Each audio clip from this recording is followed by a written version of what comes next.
اعوذ باللہ من الشیطان الرجیم بسم اللہ الرحمن الرحیم اللہم صلی علی سیدنا محمد وعلی آل سیدنا محمد واصحاب سیدنا محمد وبارک وسلم۔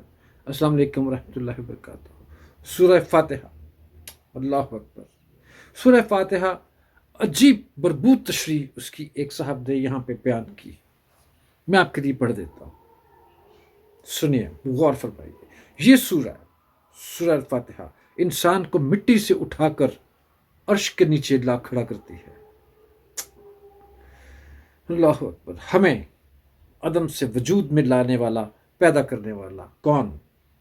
صرف اللہ۔ تو ہم کیا کہتے ہیں؟ الحمدللہ۔ پھر ہمیں پالنے والا کون؟ اللہ اکبر، رب العالمین۔ دنیا میں ہمیں تھامنے اور چلانے والا کون؟ الرحمن۔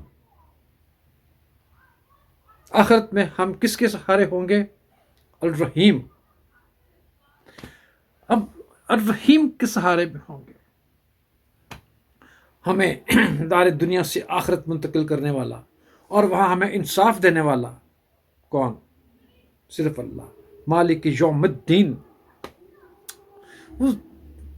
اس دن کا مالک ہمارا اللہ، ہمارا رب۔ جب ہماری پیدائش سے لے کر ہمیں اگلے جہاں لے جانے والا صرف اللہ، تو بس پھر ہم اس کے بندے، اس کے غلام ہیں۔ اللہ اکبر۔ تو کیا ہمیں کہنا ہے؟ ایاک نعبد، ایاک نعبد۔ ہم اسی کے غلام ہیں، اسی کے بندے ہیں۔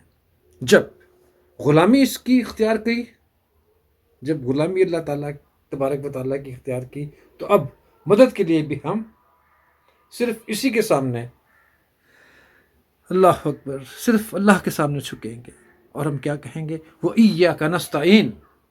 پہلے کیا تھا؟ صراط الذین انعمت علیہم۔ ہم کہیں گے ایاک نستعین۔ مانگو، کیا مانگتے ہو؟ اللہ اکبر۔ مانگو، کیا مانگتے ہو؟ آپ سے آپ ہی کو مانگتے ہیں یا اللہ العالمین، ہم آپ سے آپ ہی کو مانگتے ہیں، اور ہم آپ سے مانگتے ہیں وہ سیدھا راستہ آپ تک پہنچا دے۔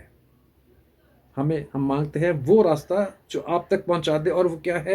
اہدنا الصراط المستقیم، اہدنا الصراط المستقیم، وہ سیدھا راستہ جو ہمیں آپ تک پہنچاتے یا پاک پروردگار، اور ہمیں انعام یافتہ افراد میں شامل کرا دے۔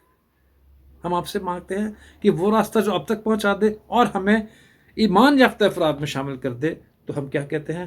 صراط الذین انعمت علیہم، صراط الذین انعمت علیہم، اور ہمیں گمراہی اور آپ کے غضب سے بچا دے، غیر المغضوب علیہم ولا الضالین۔ یا اللہ العالمین، ہماری یہ دعا ہم ہر نماز میں آپ سے التجا کرتے ہیں، ہماری یہ دعا ہر نماز میں ہم صرف قبولیت عطا فرما۔ السلام علیکم ورحمۃ اللہ وبرکاتہ۔